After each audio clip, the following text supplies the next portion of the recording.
તો સત્તાનો મહાસંગ્રામ 2024 અત્યારે પરિણામ કે જે આજે આવવાના છે મતગણતરી સવારે 8 વાગ્યાથી શરૂ થઈ ચૂકી છે અને અત્યારે જે રુઝાન મળી રહ્યા છે ક્યાંક ને ક્યાંક જે પ્રકારની અટકળો હતી જે એક્ઝિટ પોલ હતા તે પણ ક્યાંક ને ક્યાંક વિપરીત અત્યારે દેખાઈ રહ્યા છે કારણ કે ભારતીય જનતા પાર્ટીની વાત કરીએ તો 294 સીટ પર આગળ છે અને સામે પક્ષે ઇન્ડિયા ગઠબંધનની આપણે વાત કરીએ તો તે 228 પર આગળ છે એટલે કે જે પ્રકારની અટકળો તેના કરતાં પણ સારું પ્રદર્શન અત્યારે દેખાઈ રહ્યું છે અને તેના જ વિશે આજે આપણે ચર્ચા કરવાના છીએ કે હજી આગળ જતાં જે બપોરના સમયે 1 વાગ્યાથી 3 વાગ્યાના અરસામાં જે સમગ્ર ચિત્ર કે જે ક્યાંક ને ક્યાંક સ્પષ્ટ થશે તેવું આપણને લાગી રહ્યું છે તેમાં કોઈ પરિવર્તન આવશે કે પછી પુનરાવર્તન આવશે હજી અહીંથી પણ ભારતીય જનતા પાર્ટી અને એનડીએ માટે સારા સમાચાર આવી શકે છે જે તેમનો નારો છે ત્યાં સુધી પહોંચી શકે છે કે કેમ કારણ કે અત્યારે જે પ્રકારના રોઝન આવી રહ્યા છે તેમાં તો એક મુશ્કેલી લાગી રહી છે ભારતીય જનતા પાર્ટી માટે એના જ પર આપણે ચર્ચા કરવી છે બીજી તરફ ઇન્ડિયા ગઠબંધન જેનું પરફોર્મન્સ એક તરફ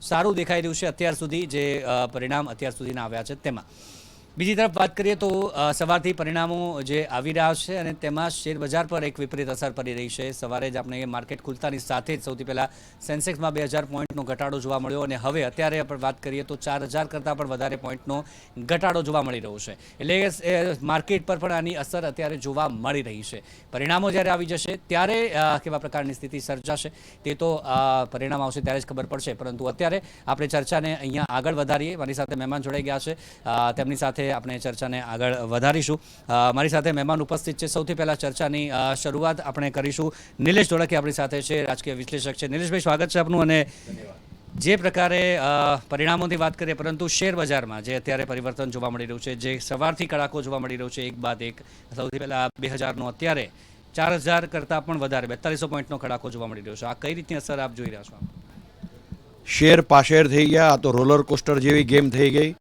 લોકોના સેન્ટિમેન્ટ સીધા જ ભાજપ કે એનડીએ સરકાર સાથે જોડાયા છે એ આ શેરબજાર પ્રતિપાદિત કરી રહ્યું છે સવારે એકદમ 3000 નીચે હતું પછી થોડુંક કરેક્ટ થઈને 2000 સુધી પાછું આવ્યું અને હવે અત્યારે latest 4200 Sensex minus which is shocking but આપણે કોન્સોલેશન ઇન્વેસ્ટરને મારે એટલું જ આપવાનું કે હજી મેચ બાકી છે હજી તો શરૂઆતના 3 કલાક જ ગયા છે અને આગળ તો હજી ઘણી બધી ઈવીએમ્સના કાઉન્ટિંગ બાકી છે ઘણા બધા ક્ષેત્રના કાઉન્ટિંગ બાકી છે અપ એન્ડ ડાઉન તો થયા કરે ડુ નોટ બી ડિસએપોઇન્ટેડ અને તમે જ કીધું હમણાં મારા વડીલ ચુટગર સાહેબે પણ કીધું હતું કે 273 સીટથી તમે જીતો કે 373 સીટથી જીતો જીત તો જીત જ છે સરકાર તો કોંગ્રેસ ભાજપની જ બની રહી ભાજપ અલાયન્સની બની રહી છે બટ શોકિંગ ન્યૂઝ ડેફિનેટલી એ છે કે અત્યારે આવા પરિણામ કોઈ પણ પોલ કોઈ પણ પ્રેડિક્શન કે કોઈ પણ માંધાતાએ કર્યા નહોતા એઝ ઓફ 11:15 વાત કરીએ આપણે તો ત્યાં સુધીમાં આટલું બધું અપ એન્ડ ડાઉન થશે અને ઇન્ડિયા ગઠબંધન આટલું બધું આગળ જશે ને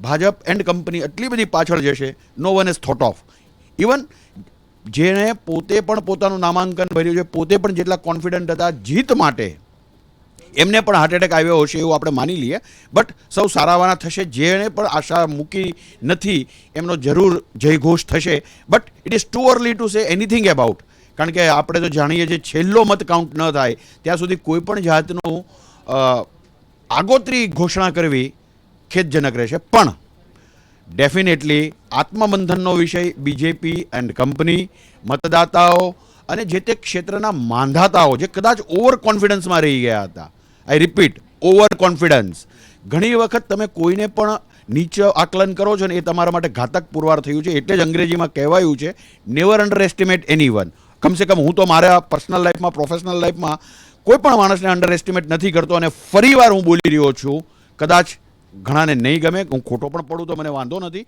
પણ ગુજરાતમાં આ વખતે ભાજપને થોડાક પીછેહટ કરવી પડશે એની માટે એમણે જે એમનો જો 5 લાખની વચ્ચે છે ને એ તો બહુ જૂની વાત થઈ 5 લાખ તો કીધું ને કે આપણે નિશાન ઊંચું રાખવું એટલે એનો મતલબ એમ છે પડ્યા તો તંગડી ઊંચી રાખવાની અરે ભાઈ તમે જીતો છો એની માટે તમને સદભાવના તમને શુભેચ્છા પણ ખોટા 5 લાખના દાવા કરવા નો ડાઉટ 5 લાખનો દાવો તો હમણાં ઘણા વખતથી આપણે સાંભળ્યો નથી પણ જે પ્રમાણે એમણે ઉમ્મીદ રાખી હતી જે પ્રમાણે આશા રાખી હતી કે આટલા ગઢમાં અમે તો અગ્રેસર છીએ પણ કહેવત છે ને વાંદરો સિંહને લાફો મારી જાય છે એટલે ફરીવાર મારે સૌને કહેવાનું કે આપણે આ ચૂંટણીની એક બાજુ કોરોણે મુખ્ય ઘડીભર પર્સનલ પ્રોફેશનલ લાઈફમાં ક્યારેય કોઈનું મૂલ્યાંકન ઓછું ન કરવું ક્યારેય કોઈને નબળો ન ગણવો અને એ રીતે કમસે કમ મારા માટે તો આ આત્મબંધન અને આત્મસૂઝનો એક વિષય બની ગયો છે આજનો દિવસ ક્યારે આશા પણ ન છોડવી, એ પણ હું માનું છું. જી ચોક્કસથી હજુ વહેલું પડશે, પરંતુ એક પ્રકારે આપણે વાત કરીએ સ્મિતાબેન, જે પ્રકારે ખાસ આપણે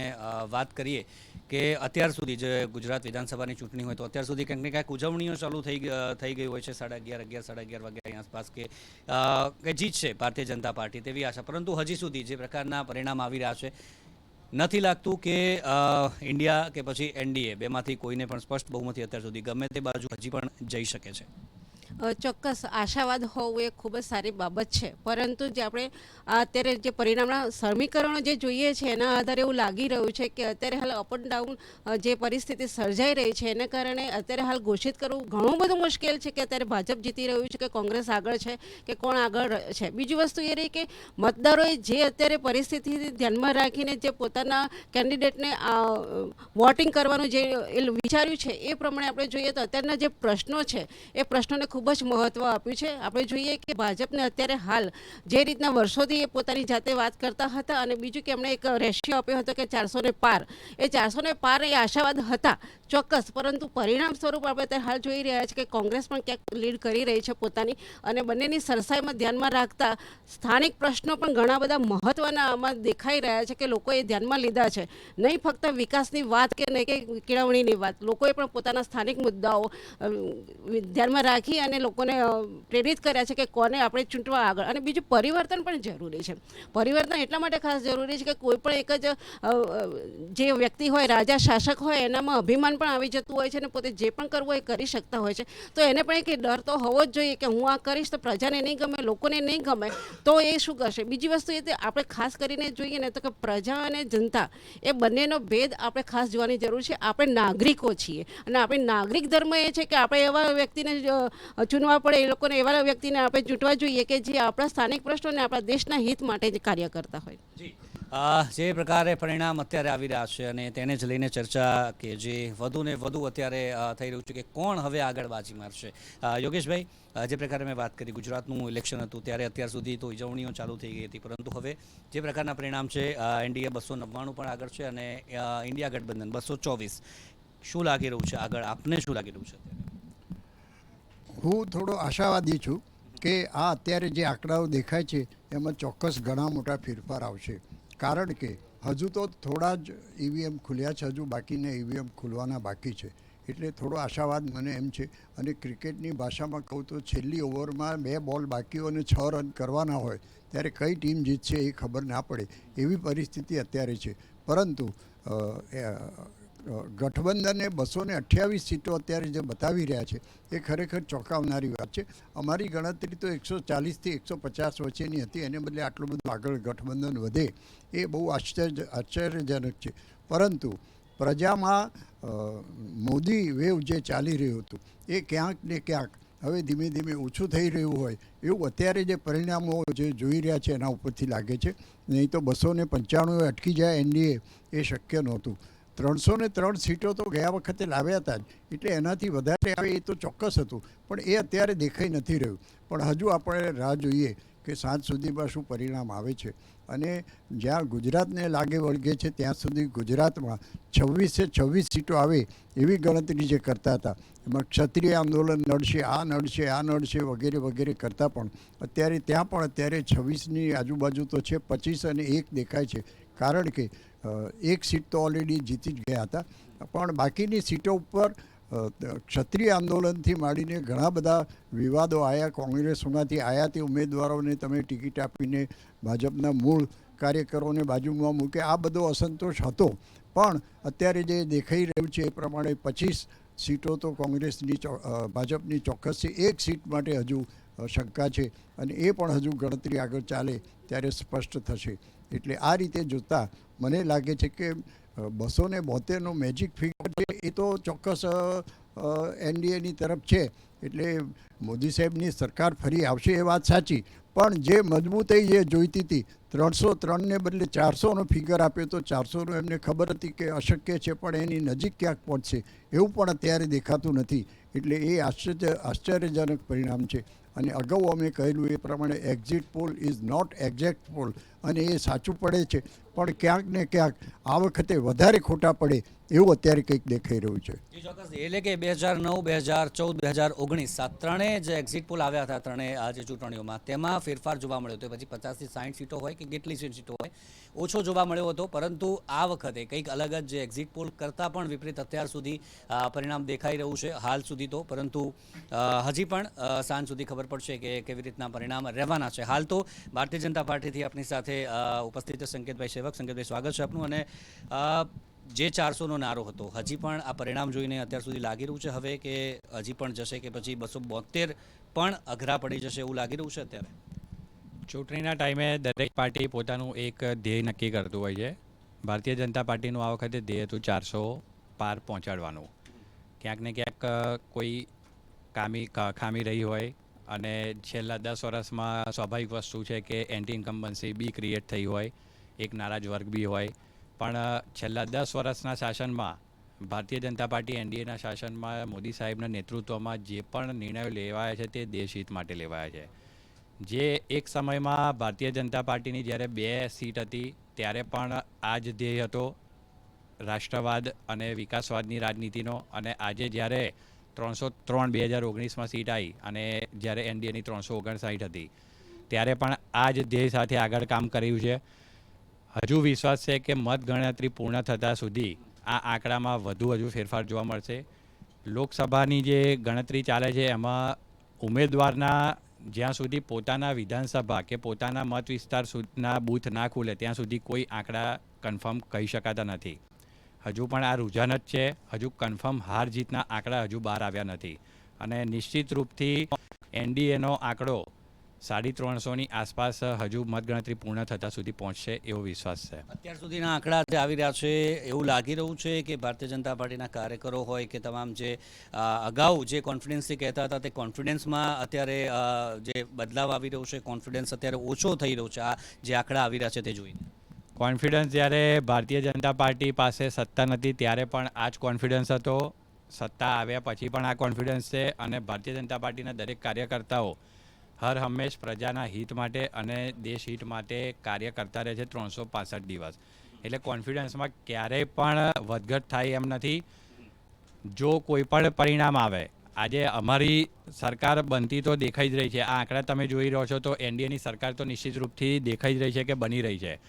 પણ હજુ આવનારી લોકસભાની હજુ આવતા વર્ષે જ્યારે સ્થાનિક સ્વરાજ્યની ચૂંટણી આવશે ત્યારે પણ આ જ જોશ સાથે, આ જ કોન્ફિડન્સ સાથે ભારતીય જનતા પાર્ટીનો દરેક કાર્યકર્તા પ્રજા વચ્ચે પ્રજાના હિત માટે ઊભો રહેશે. વિશાલભાઈ છે આપણી સાથે, કોંગ્રેસી. વિશાલભાઈ, જે પરિણામ છે 140-150 જે સરેરાશ ધાર્યા હતા તમામે, પરંતુ અત્યારના પરિણામ જોઈને કોંગ્રેસના કાર્યકરોમાં કેટલો ઉત્સાહ અત્યારે આ પરિણામ જોઈને દેખાઈ રહ્યો છે? ચોક્કસથી સૌપ્રથમ તો હું આપની ચેનલનો ખૂબ ખૂબ આભારી છું. એક ભારતીય રાષ્ટ્રીય કોંગ્રેસના પ્રવક્તા તરીકે કારણ કે જે છેલ્લા 2 મહિનાથી ભારત દેશમાં અને ગુજરાતમાં જે ચૂંટણીનું કેમ્પેન ચાલતું હતું, સત્તાધારી પક્ષની સાથે સાથે વિરોધ પક્ષનો બી તમે એક અવાજ અને જે અમારા 25 ઉમેદવારોનો જે મજબૂતાઈથી એમનો અવાજ જનતા સુધી પહોંચાડ્યો તે બદલ હું તમારી ચેનલનો ખૂબ ખૂબ આભારી છું. સાથે સાથે ભારતીય જે મધર ઓફ ડેમોક્રેસી કહેવાય એવી ભારત દેશની લોકશાહીને આપણે એક આ જે રિઝલ્ટ છે એ મહત્ત્વનો દિવસ છે આજનો. તો સાથે સાથે જે ભારતીય રાષ્ટ્રીય કોંગ્રેસ છે, જે ઇન્ડિયા ગઠબંધન છે, જે અત્યારે જે 232-227 આવ્યા છે, જે 2014 અને 2019 કરતાં બહુ જ સારા અને જે હમણાં 2 દિવસથી જે પોલ્સ આવ્યા હતા એના કરતાં બી વધારે સારા, જે એક બી પોલ છે અમને 150 કરતાં બી નીચે બી અમને વધારે કોઈ આપ્યા નહોતા બેઠકો. તો આ બેઠકો અમારા માટે ખૂબ જ ઉત્સાહજનક છે અને અમારા કાર્યકર્તાઓમાં ખૂબ જ ઉત્સાહ છે. અત્યારે હાલ વાત કરીએ તો જે સમાચાર હાલ મળી રહ્યા છે, ગુજરાતમાં 2 બેઠકો ઉપર કોંગ્રેસે હાર સ્વીકારી છે. હાલ માહિતી પ્રાપ્ત થઈ રહી છે, તે આગળ સત્તાવાર માહિતી આપીશું. પરંતુ હાલ જે સૂત્રો દ્વારા માહિતી મળી રહી છે, નૈશદ દેસાઈ કે જેમના દ્વારા હાર સ્વીકારવામાં આવી છે, વિશાલભાઈ શું કહેશો? જરૂરથી જનતા જનાર્દનનો જે બી નિર્ણય હોય છે એ સર્વમાન્ય હોય છે. એ રાજકીય પાર્ટી તરીકે ભારતીય રાષ્ટ્રીય કોંગ્રેસ હોય કે ભારતીય જનતા પાર્ટી હોય, એમને બી સ્વીકાર્યું કે જ્યારે એમની 2 બેઠક હતી ત્યારે બી આ જ ઉત્સાહ હતો અને જ્યારે સત્તામાં હોય છે ત્યારે બી આ ઉત્સાહ હોય છે. એટલે હાર સ્વીકારવું એ તો એક ઇલેક્શન મોડ જ્યારે હોય કે ના હોય એ સ્વીકારવું પડે છે. જી યોગેશભાઈ, જે ગુજરાતની વાત કરીએ છીએ, બે નેતાઓ કે જે હાલ માહિતી મળી રહી છે જેમણે હાર સ્વીકારી લીધી છે, કઈ બેઠક ગુજરાતની આપને લાગી રહી છે કે હજી પણ બનાસકાંઠામાં જે કાંટાકી ટક્કર જોવા મળી રહી છે, ગનીબેન ઠાકોર સારી એવી ટક્કર આપી રહ્યા છે, એના સિવાય કોઈ બેઠક લાગી રહી છે કે જ્યાં કોંગ્રેસ એક પ્રહાર પ્રદર્શન કરી શકે છે? આપણે સુરતની વાત કરી, ત્યાં નિમેશ દેસાઈ એમનું એટલું કોઈ વર્ચસ્વ અથવા તો એટલું કાર્ય હોય એવું મને લાગતું નથી. અને જે સુરતના જાણીતા નેતાઓમાં એમનું નામ ચોક્કસ એક સિનિયર નેતા અને સમજુ અને આદર્શવાદી નેતા તરીકેનું હતું, પણ ચૂંટણી જીતવા માટેના જે એમની પાસે પરિબળો જોઈએ એ નહોતા. એ જ્યારે એમણે ઉમેદવારી ફોર્મ ભર્યું ત્યારથી લાગતું હતું. એટલે સુરતની બેઠક તો કોંગ્રેસ ગુમાવે એ બહુ સ્પષ્ટ છે. અને વાત રહી ગેનીબેનની, ગેનીબેને ખૂબ સારો પ્રચાર કર્યો હતો. ગેનીબેનનું મીડિયામાં, અખબારોમાં પણ ખૂબ સારું કામ દેખાયું હતું. વાવના ધારાસભ્ય તરીકે એમણે ખૂબ સારું કામ કર્યું હતું. પણ આખા સંપૂર્ણ લોકસભા મત વિસ્તારમાં એમનું કામ એટલું બધું ફેલાવ્યું ન હોય એ સ્વાભાવિક છે. છતાં ગેનીબેન એક કાંટેકી ટક્કરની જેમ લડત આપી રહ્યા હતા. પણ હવે એવું લાગે છે કે ગેનીબેન હવે થોડા પાછળ પડી રહ્યા છે. અને સામે જે રેખાબેન છે, એમના પિતાશ્રી સહકારી ક્ષેત્રમાં ખૂબ સારું કામ કરેલું અને એનો એમને લાભ મળે છે. અને આખો વિસ્તાર ડેરી સાથે સંકળાયેલો હોય એટલે ડેરીના કામમાં જે કંઈ કામો થયા છે એનો રેખાબેનને ચોક્કસ લાભ મળે એવી પરિસ્થિતિ છે. એટલે ત્યાં આગળ ગેનીબેને હવે હાર સ્વીકારવી પડે એ પરિસ્થિતિ આવીને ઊભી રહી છે. નિલેશભાઈ, અત્યારે હાલ 296 એનડીએ અને સામે 226 છે. મહારાષ્ટ્રમાં ઇન્ડિયા ગઠબંધન આગળ જણાઈ રહ્યું છે, જે આપણે ચર્ચા કરી હતી એક્ઝિટ પોલ બાદ કે મહારાષ્ટ્ર છે, પશ્ચિમ બંગાળ છે, તમિલનાડુ છે, ત્યાં ભારતીય જનતા પાર્ટી સારું પ્રદર્શન કરશે, પરંતુ મહારાષ્ટ્રમાં ચિત્ર કંઈક અલગ દેખાઈ રહ્યું છે. અત્યારે ઇન્ડિયા ગઠબંધન આગળ દેખાઈ રહ્યું છે. એ પહેલાં આપનો પ્રશ્નનો જવાબ આપું એ પહેલાં મુરબ્બી ચુટગર કાકાએ વાત કરી હતી કે રેખાબેનના પિતાજીના સારા સહકારી ક્ષેત્રના પ્રભાવ અને કાર્યથી રેખાબેનને બનાસકાંઠામાં ફાયદો થાય. બાય ધેટ લોજિક તુષારભાઈ ચૌધરીના પિતાશ્રી અમરસિંહ ચૌધરી ગુજરાતના સીએમ હતા.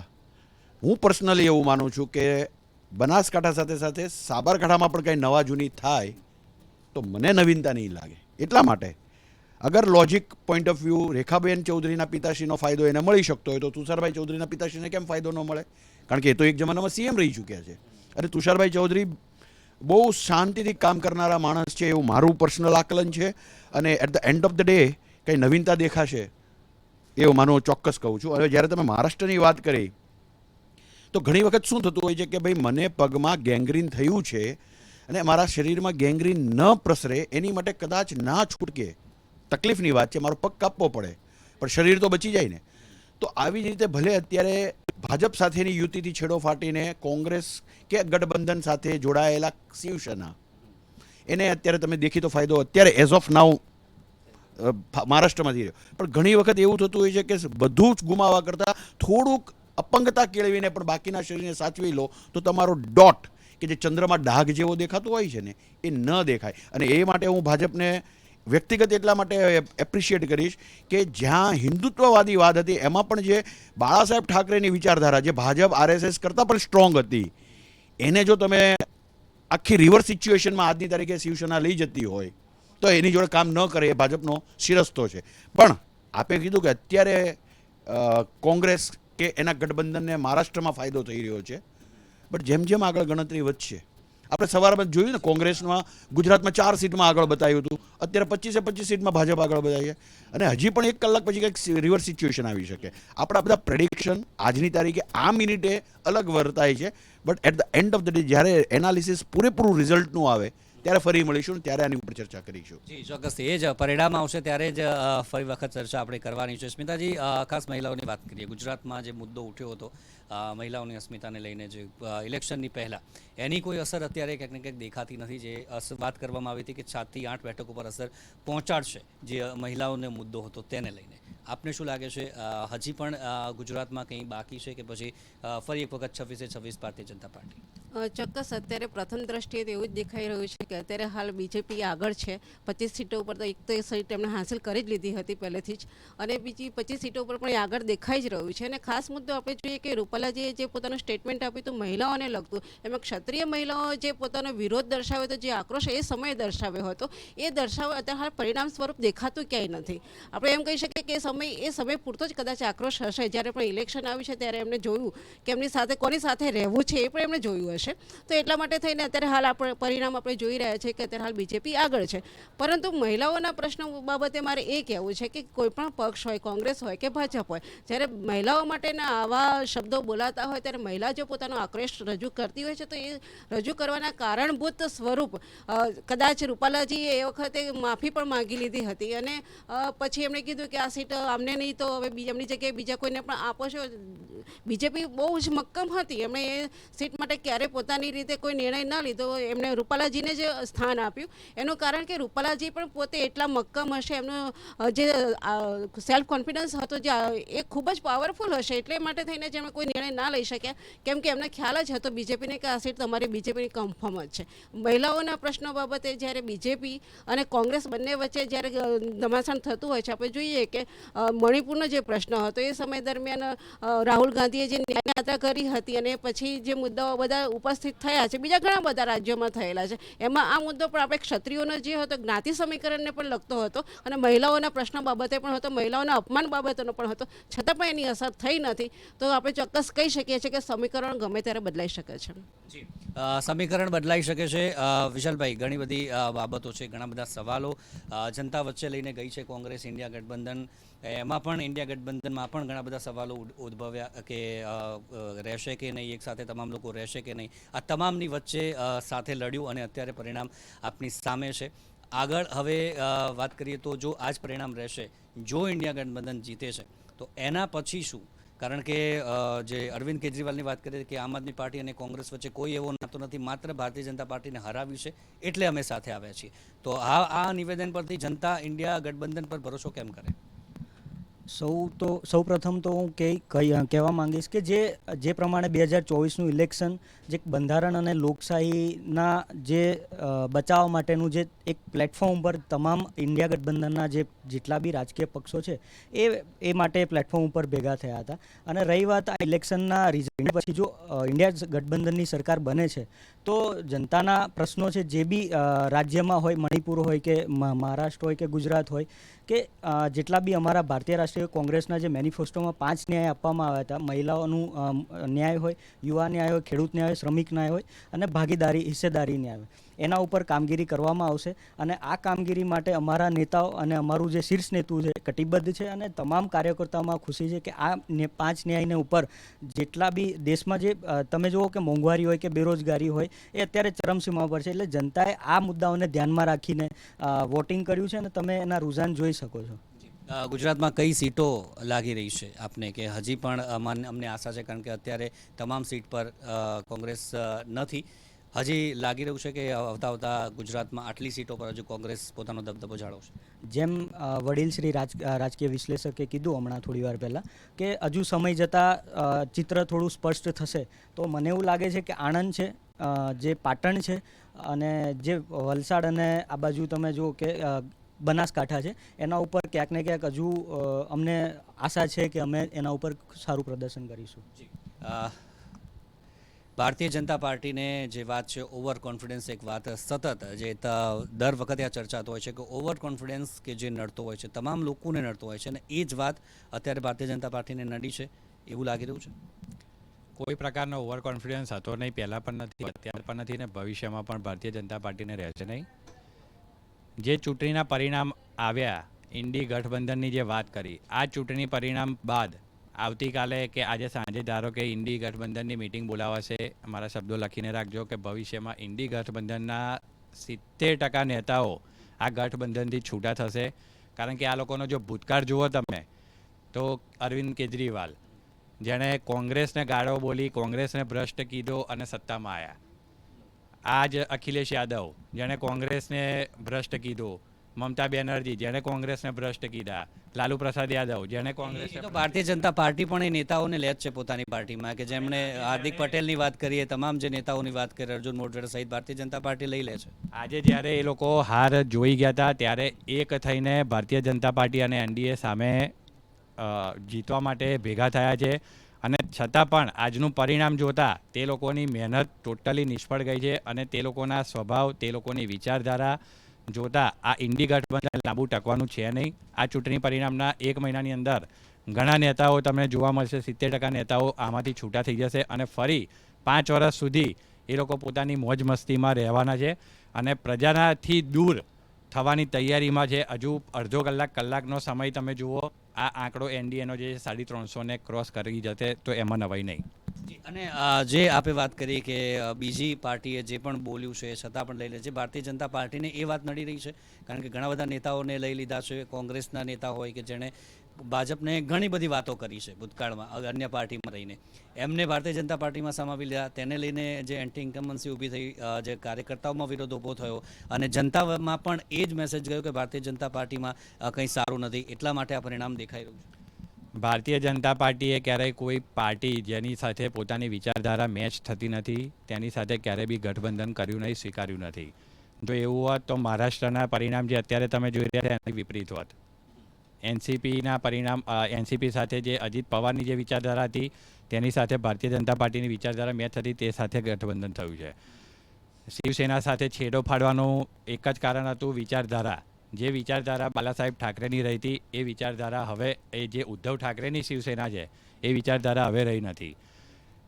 ભારતીય જનતા પાર્ટી તેના સાથી સંગઠનો, સાથી પક્ષો પોતાની વિચારધારાને અનુરૂપ જ ગઠબંધન કરે છે, જ્યારે સત્તા હાસિલ કરવા માટે ગઠબંધન કરવા ક્યારેય સંમત થયું નથી. એ અહીંયા હોય કે કોઈ બી સ્ટેટમાં હોય. જી યોગેશભાઈ, રાહુલ ગાંધી અને સ્મૃતિ ઈરાની, આ બંનેની વાત કરીએ. સ્મૃતિ ઈરાની પાછળ ચાલી રહ્યા છે, જે ગઈ વખતે જે જીત્યા હતા. રાહુલ ગાંધી બંને સીટ પરથી આગળ ચાલી રહ્યા છે.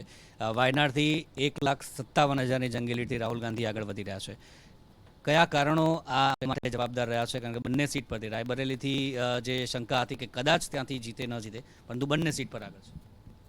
આ એક આશ્ચર્યજનક એટલા માટે કહેવાય કે વાયનાડમાંથી એ પોતે જીતી શકે એમ નથી એવું લાગવાથી એમને ફરીથી રાયબરેલીમાં ફોર્મ ભર્યું, અને રાયબરેલી એમની પોતાની સીટ છે અથવા તો એમની ગાંધી પરિવારની સીટ છે એમ કરીને એમણે રાયબરેલીમાં પણ ફોર્મ ભર્યું. એટલે એ પોતે અનિશ્ચિત હતા કે બેમાંથી કઈ સીટમાં એ જીતશે. પણ અત્યારે જે રુઝાન દેખાઈ રહ્યા છે એમાં બંને સીટ ઉપરથી આગળ વધી રહ્યા છે, અને વાયનાડમાં આપે કીધું એ પ્રમાણે 1 લાખ કરતાં પણ વધુ લીડથી જીતી રહ્યા છે, અને એ ખરેખર બહુ આશ્ચર્યજનક વાત છે. પરંતુ રાહુલ ગાંધી એમણે ભારત જોડો યાત્રા કરી, ન્યાય યાત્રા કરી, અને એના કારણે એમનું પોતાનું કદ થોડું વધાર્યું છે, એ તો ચોક્કસ છે. એટલે રાહુલ ગાંધી માટેની આ બંને સીટોએ જો જીતે, પ્રશ્ન એ રહે છે કે વાયનાડની સીટ સાચવી રાખે છે કે રાયબરેલીની સાચવી રાખે છે, એ જોવાનું રહે છે. અને હવે પછી જો ગઠબંધન સત્તામાં આવે અથવા તો વિરોધ પક્ષમાં રહે, તો રાહુલ ગાંધી એ ગઠબંધનના નેતા રહેશે, એટલું તો ચોક્કસ અત્યારે દેખાઈ રહ્યું છે. નિલેશભાઈ, કયા કારણો લાગી રહ્યા છે આ પરિણામ પાછળ? 295 અને 229 કયા કારણો ખાસ નડી રહ્યા છે ભારતીય જનતા પાર્ટીને, એનડીએને? જે મણિપુરનો મુદ્દો જે આપણે લઈએ, કે પછી અન્ય કયા કયા મુદ્દા આપણને લાગી રહ્યા છે કે આ વખતે જનતાએ અલગ રીતે વોટિંગ કર્યું છે? 2014, 2019માં જે રીતે વોટિંગ કર્યું છે, પરંતુ 2024માં કંઈક અલગ દેખાઈ રહ્યું છે. દિગ્મૂઢ છું બધા એનાલિસ્ટની માફક. હું પણ વિચિત્ર અત્યારની ફિલિંગ કરી રહ્યો છું, અનુભવી રહ્યો છું. કારણ કે એવું તો ઇન્ડિયા ગઠબંધનનું કોઈ પણ કારણ નથી કે એ 229 લઈ જાય. 11:40 આ સ્કોર છે. આઈ ડોન્ટ નો આગળ શું થશે, પરંતુ ડેફિનેટલી મતદાતાઓનો મિજાજ પારખવામાં દરેક પોલિટિકલ પાર્ટી લગભગ નિષ્ફળ રહી છે.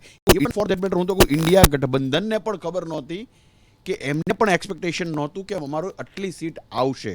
આઈ એમ શ્યોર, ભલે એ ઉપરથી બોલે કે, કારણ કે દરેક ખેલાડી જ્યારે ગ્રાઉન્ડમાં ઉતરે છે ને સારા રન કરવા કે સારી વિકેટ લેવા જ જતો હોય છે, પણ એને ખબર છે કે સામે બેટ્સમેન કોણ છે કે બોલર કોણ છે. એટલે બોલવાનું અલગ હોય, હકીકત અલગ હોય, દિલની ભાવના કંઈક અલગ હોય, મગજમાં કંઈક અલગ ચાલતું હોય અને ગ્રાઉન્ડ જમીની વાસ્તવિકતા અલગ હોય. પણ આ મિનિટે જે 229, 295નું જે સમીકરણ છે વેરી હાર્ડ ટુ ડાયજેસ્ટ. અને મને એ જ નથી ખબર પડતી. મારે તો એ મતદાતાઓને જઈને પૂછવું પડશે કે ભાજપમાં શું ખરાબ લાગ્યું, કે ભાજપ મંડળીને તમને શું ખરાબ લાગ્યું કે તમે એને નકારી. અને ઇન્ડિયા ગઠબંધનમાં એમના જે ઢંઢેરામાં તમને એવું શું સ્પર્શી ગયું કે તમે એમને અત્યારે 11:15 વાગે એટલા બધા સીટમાં આગળ દેખી રહ્યો છું. કારણ કે at the end of the day મેં ફરીવાર કીધું છે કે આ તો હજી રુઝાન છે. રુઝાનને સુઝાનમાં કંઈ ફરક નથી કે ગમે ત્યારે ગમે તે માણસ સૂજી જતો હોય છે. એટલા માટે મને નથી લાગતું કે ગુજરાત સિવાય કંઈ ભારતભરમાં એવું કાંઈ બની ગયું કે એનડીએ પાછળ પડી ગયું. એવું શું બની ગયું મને તો ખબર. નો ડાઉટ કે એક અનએડ્રેસ મુદ્દો હતો, that is unemployment. Unemployment definitely લોકોને અસર કરી ગયો છે. અત્યારના તબક્કે એવું લાગે છે, નો ડાઉટ, કે કોઈ પણ નવી, માનો કે ઇન્ડિયા ગઠબંધન કાલ ઉઠીને સરકાર રચે છે તો એવી કોઈ દાવો નહીં કરી શકે, એવું કોઈ ભારત દેશમાં આટલી બધી જનસંખ્યાને કોઈ પણ માણસ ગેરંટીથી નહીં કરી શકે કે અમે બધાને એમ્પ્લોયમેન્ટ આપીશું, કે ભારત દેશમાં ગરીબી નાબૂદ કરશું કે ગરીબોને નાબૂદ કરીશું. આઈ રિપીટ, ગરીબોને નાબૂદ કરીશું બિટવીન ધ લાઇન્સ. તો મતદાતાઓએ કદાચ અનએમ્પ્લોયમેન્ટને એડ્રેસ કરીને ભારત દેશમાં નો ડાઉટ કે કમ્પેર ટુ અધર ગવર્મેન્ટ્સ અત્યારે ભ્રષ્ટાચારનું પ્રમાણ ઘણું ઊંચું છે. મોદી ઇન્ડિવિડ્યુઅલ કેપેસિટીમાં એક સારા માણસ છે, પણ એના નામ ઉપર રામ નામે પથ્થર તર્યા કહેવાનો ભાવાર્થ તમે બધા આગળ સમજી લેજો. એ રીતે ઘણા બધા લોકો, અમદાવાદ, આપણે ગુજરાતની જ લો, 26 સીટ MP અત્યાર સુધી 2014 ને 19માં ભાજપના જ હતા. એ લોકોમાં જો ખરેખર ડેડિકેશન હોત, સમર્પિત ભાવના હોત, રાજધર્મ નિભાવવાની ભાવના હોત, જનતા પ્રત્યે પોતાની ફરજો નિભાવવાની ભાવના, તો શું કામ એમને આપેલી 26 સીટની ગ્રાન્ટ પડી રહી? કેમ 100% ગ્રાન્ટ કોઈ વાપરી ન શક્યું? ઇનફેક્ટ હું MP હોઉં મારા ક્ષેત્રમાં, હું નિલેશ ધોળકિયા તરીકે નહીં, હું એક MP તરીકે મારી ફરજ બને છે કે મારા ક્ષેત્રમાં મેં જે ગ્રાન્ટ માગી છે એ મારે પૂરેપૂરી વાપરવી જોઈએ ને. ઇન એડિશન ટુ દેટ મારા અધૂરા કાર્યક્રમ, મારા ક્ષેત્રમાં જે બીજી વધારાની વિકાસની હું વાતો આપ્યું એમાંથી મારે કેન્દ્ર સરકાર પાસેથી વધારાની ગ્રાન્ટ માગવી પડે. આ પણ કદાચ અન્ય ક્ષેત્રમાં, ભારતના ઘણા બધા ક્ષેત્રમાં એક અજંપો, એક અવિશ્વાસ, એક શું કહેવાય કે છેતરાઈ ગયાની લાગણી મતદાતાએ અનુભવી હશે. એટલે અત્યારે હજી સુધી આ મિનિટે 300 સીટ ઉપર એનડીએ આગળ નથી વર્તાઈ રહ્યું. એ જ વાત કે અત્યારે 300 પણ અત્યારે મુશ્કેલ હાલ લાગી રહ્યું છે હાલના રુઝાન પ્રમાણે. ચોક્કસથી પ્રાથમિક છે, પરંતુ આગળ હવે કયા કયા કારણો જવાબદાર બનશે તે પણ મહત્વનું બની રહેશે. યોગેશભાઈ, આપને પણ એ જ વાત પૂછવી છે, કારણો ખાસ આ પરિણામ પાછળ કારણો. કારણ કે આ પરિણામ જે પ્રકારે જૂજ લોકોએ ધાર્યું હશે કે આ પ્રકારનું પરિણામ જોવા મળશે. અગાઉ જ્યારે પ્રચાર થતો હતો ત્યારે બધા જ અમે વિશ્લેષકો ખાસ કરીને કહેતા હતા કે જે મુખ્ય મુદ્દાઓ છે એના ઉપર કોઈએ ધ્યાન આપ્યું નથી. ગરીબી દૂર કરો એની વાત તો કોંગ્રેસે ઇન્દિરાજી હતા ત્યારથી કરી હતી, ત્યારથી માંડીને આજ સુધી ગરીબી દૂર કરોની જ વાતો કર્યા કરી છે અને ગરીબીમાં એમણે કોઈ સુધારો કર્યો નથી. પર્ટિક્યુલર કોંગ્રેસની વાત કરું છું. એવી જ રીતે ગઠબંધનના બાકીના પક્ષોએ પોતાના રાજ્યમાં એમનું રાજ હતું ત્યારે પણ ગરીબોની શું પરિસ્થિતિ કરી છે એટલે ગરીબી હટાવવાનું આખું ભૂલી ગયા હતા. બેરોજગારીનો મુદ્દો બાજુમાં મુકાઈ ગયો, મણિપુરનો મુદ્દો બાજુમાં મુકાઈ ગયો. આ બધા બાજુમાં મુકાઈ ગયા. ભારતીય જનતા પાર્ટી હોય કે ગઠબંધન હોય એ બધાએ કંઈક બીજા મુદ્દા ઉપર વાત કરી. અને રાહુલજીએ જે વાત કરી હતી એ તો કોઈ રીતે ગળે ઉતરે એવી વાત નહોતી કે ગરીબ મહિલાઓને 1 લાખ રૂપિયા અમે વર્ષે આપીશું. ત્યારે મારા જેવાને ગણિત અથવા ઇકોનોમિક ન આવડતું હોવા છતાં એમ થતું હતું કે આખા ભારતનું બજેટ 75 લાખ કરોડનું હોય ત્યારે તમે આટલા બધા લોકોને 1 લાખ રૂપિયા કેવી રીતે આપશો? એ ઉપરાંત ઘણી બધી રાહતો એમણે જાહેર કરી હતી. તો ભારતનું બજેટ આખું ખોરવાઈ જાય એ જાતની જાહેરાત હતી. એટલે ગઠબંધન ઉપરનો વિશ્વાસ ઉઠી જાય એવી પરિસ્થિતિ થઈ હતી. પરંતુ અત્યારે ચોંકાવનારી વાત એ છે કે ગઠબંધને અત્યારે 228 સીટો દેખાઈ રહી છે.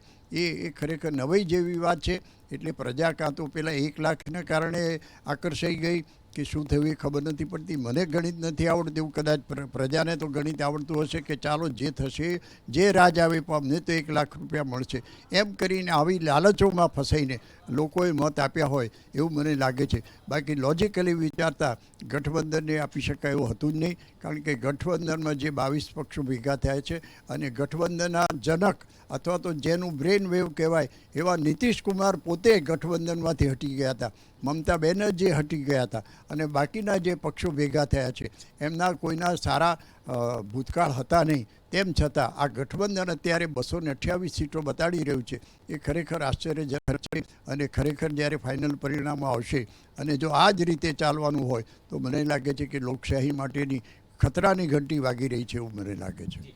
સ્મિતાજી, એ મહિલાઓની વાત જે કોંગ્રેસે દાવો કર્યો છે અને તેના પર તેનાથી જે આકર્ષાઈને કે પછી એ લાલચમાં આવીને વોટ આપ્યું છે, જે અત્યારે વાત કરી છે યોગેશભાઈએ, આપને શું લાગે છે એ જે વાયદો હતો કોંગ્રેસનો તેના પર લોકોનો કેટલો વિશ્વાસ છે, જે દરેક મહિલાને 1 લાખ રૂપિયાની આપવાની વાત છે?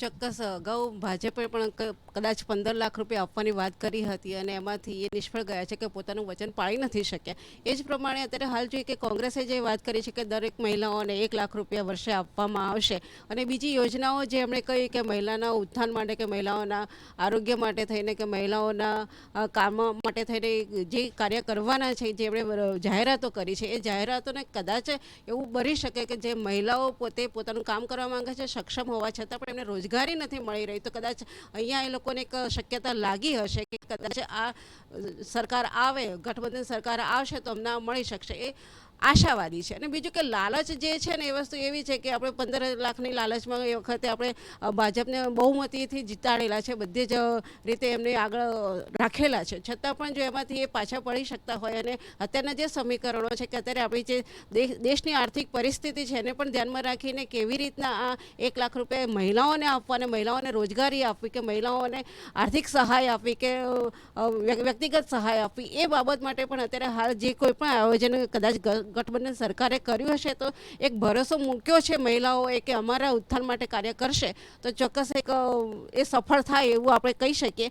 પરંતુ આ રાજકારણ છે, રાજકારણમાં કેવું થાય છે કે જે બોલે છે કંઈ એને કરવામાં આવતું હોય છે, કંઈક દેખાડવામાં આવે છે બીજું કંઈક, અને પાછળનું દ્રશ્ય કંઈક બીજું જ હોય છે, આપણે અત્યાર સુધી અનુભવ્યું છે. એટલે આ ક્ષેત્રમાં જ્યારે આપણે રાજકારણના ક્ષેત્રમાં આપણે મહિલાઓના ઉત્થાનની વાતો કે મહિલાઓના વિકાસની વાતો કરતા હોઈએ છીએ ત્યારે ઠેર ઠેર મહિલાઓ જોવા મળી છે. એ ભાજપ હોય કે પછી એ કોંગ્રેસ હોય, વિરોધ પક્ષમાં કોંગ્રેસ હતી, અત્યારે હાલમાં પણ આપણે કહી શકીએ કે મહિલાઓના મુદ્દાઓ બાબતે એમણે કોઈ જ વખતે સ્ટેન્ડ નથી લીધું. ખાસ આપણે જોઈએ કે મણિપુર માટે થઈને રાહુલ ગાંધીએ જે ન્યાય યાત્રા કરી એ મહિલાઓમાં વખતે જે અત્યાચાર થતા હતા એ વખતનો મુદ્દો નહોતો લીધો, પરંતુ એમને એમ લાગ્યું કે અમારું ગઠબંધન સરકાર આ રીતના જે રીતના આગળ નથી વધી રહી તો આ મુદ્દો એમણે ન્યાય યાત્રાનો લીધેલો છે. પણ મૂળ પ્રશ્ન જે છે મહિલાઓનો પ્રશ્ન, એ મહિલાઓને સ્થાનિક લેવલે, ગ્રામ્ય લેવલે, ગ્રાસરૂટ લેવલે મહિલાઓને કેવી રીતના ઉપરના લેવલે લાવીને એ તો સરકારના આયોજનો ઉપર આધારિત હોય છે, નહીં કે વાયદાઓ ઉપર.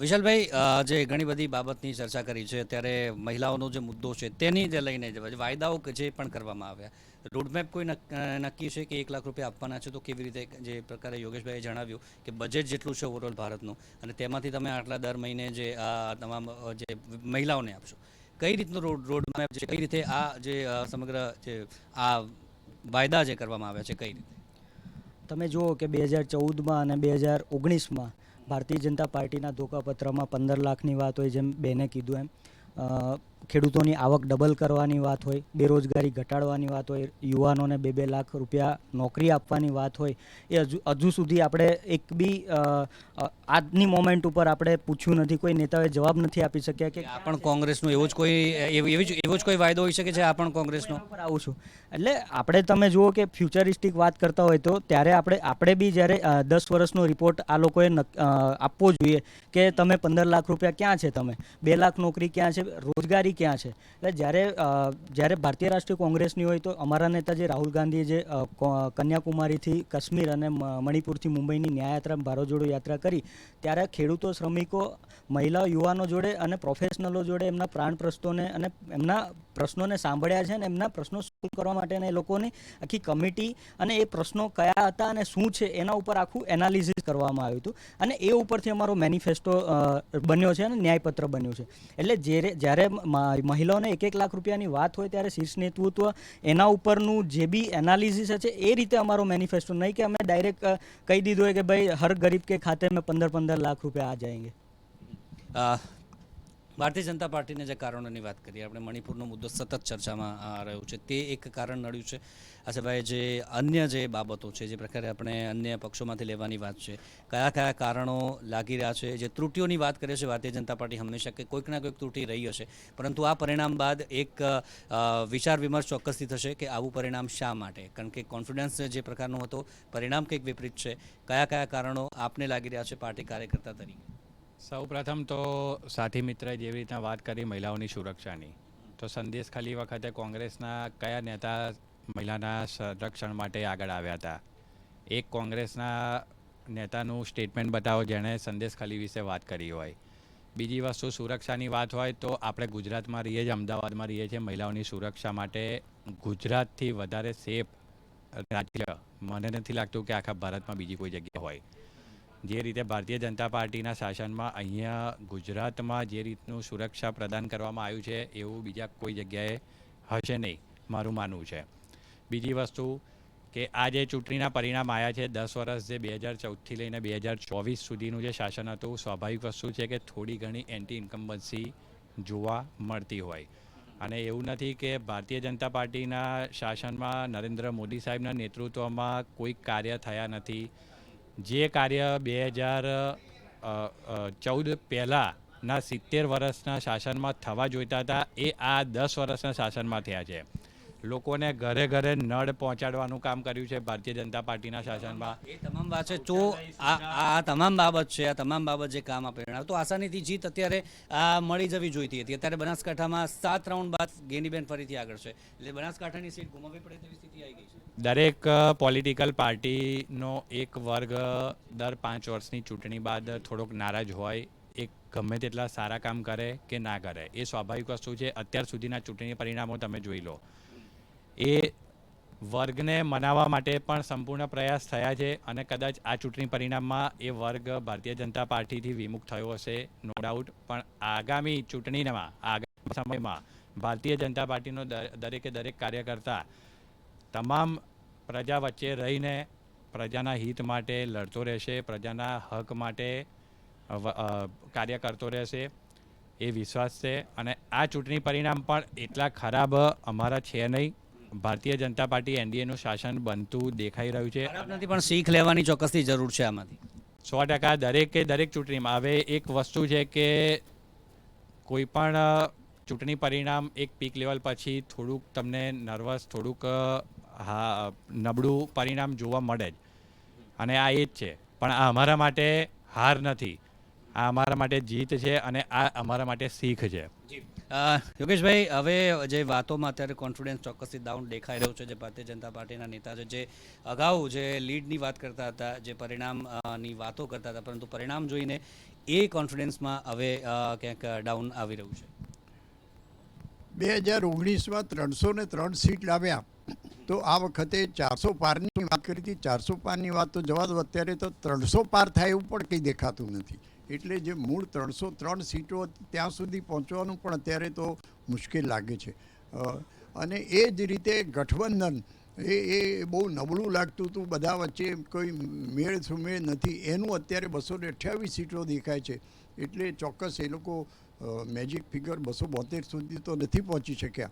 પણ ભારતીય જનતા પાર્ટી અને એનડીએ ભેગા થઈને અત્યારે 294 સીટો આવી હોય તો 303 સુધી નથી પહોંચી શકે, એનો ખેદ એમને હોવો જોઈએ. એને બદલે એ સંતોષ બતાડતા હોય અથવા તો એનો આનંદ પ્રગટ કરતા હોય તો મને લાગે છે કે ભારતીય જનતા પાર્ટી હવે ચોક્કસ વિચાર કરવાની જરૂર છે કે અમે ક્યાંક ને ક્યાંક કાચા પડ્યા છે, પાછા પડ્યા છે. અમારા વચનો પાળવામાં ખેડૂતોની આવક ડબલ થશે, 15 લાખની વાત તો જવા દો કે તો બધાએ કબૂલ કરી લીધું કે તો એક જુમલો હતો. પણ બીજી બધી ઘણી બધી બાબતો છે, ખેડૂતોના પાક વીમા હોય અને બીજી બધી સુરક્ષાની વાત હોય, ભાવ વધારાની વાત હોય, મોંઘવારીની વાત હોય, એ મોદી સાહેબની આગેવાની હેઠળ 10 વર્ષમાં કરી નથી શક્યા. કોંગ્રેસની કે અગાઉની સરકારોની વાત જવા દો, પણ આ 10 વર્ષમાં ખૂબ સારા કામ થશે એવી જે અપેક્ષા હતી એમાં ક્યાંક ને ક્યાંક કાચા પડ્યા હોય એનું અત્યારે ચિત્ર દેખાઈ રહ્યું છે કે એનડીએ થઈને 294 અત્યારે અટકી પડ્યા છે. જી ચોક્કસ એનું પરિણામ દેખાઈ રહ્યું છે. નિલેશભાઈ, અંતમાં ટૂંકમાં જે કોન્ફિડન્સની વાત છે, આપણે આપે પણ જોયું છે કે જે કોન્ફિડન્સની વાતો થતી હતી ભારતીય જનતા પાર્ટીની, હવે ક્યાંક ડાઉન આવી રહ્યું છે. કયા કારણો આપને લાગી રહ્યા છે ટૂંકમાં જલ્દી?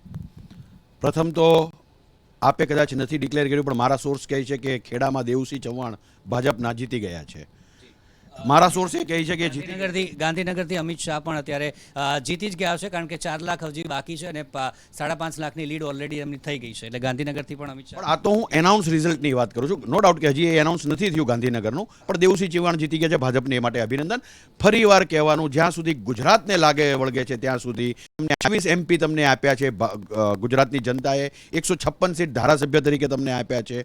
તમારું એરોગન્સ, તમારો પ્રજા પ્રત્યેનો નકાર, પ્રજાના સેવા કાર્ય પ્રત્યે તમારી એલફેલ વાણી વર્તન વ્યવહાર, આ મારો રોષ એટલા માટે છે, હું મતદાતા તરીકે બોલી રહ્યો છું, પોલિટિકલ એનાલિસ્ટ તરીકે નથી બોલી રહ્યો. ક્યાંય પણ કોઈ પણ જગ્યાએ તમે પ્રજાના કાર્ય કરવા એક પણ ઉદાહરણ મને અત્યારે ભાજપના પ્રવક્તા આપે કે પ્રજા અમારી આગળ એક કોમન મેન તરીકે આવી હતી અને અમે એમને આ માર્ગદર્શન આપ્યું કે અમે એમનું આ કામ પતાવ્યું. રાજકોટ અગ્નિકાંડ, તક્ષશિલા, કાંકરિયા, શ્રેય હોસ્પિટલ, આ બધામાં શું થયું આ બધું જ જનતા યાદ રાખે છે અને જરૂર આવે ત્યારે જોરદાર તમાચો આપે છે. એવું અત્યારે 12 વાગ્યાએ આપણે આ બોલી શકીએ છીએ. આની માટે કદાચ ચુડગર કાકા કશું બોલવા માંગે છે. ચુડગર કાકા. જી જી જી જી. રાજકોટનું જે કાંડ બન્યું એ ઇલેક્શન અથવા વોટિંગ થયા પછી બન્યું, પણ એ જો પહેલાં બન્યું હોત તો મને લાગે છે 26માંથી 12 સીટો પણ મેળવી શક્યા કે કેમ.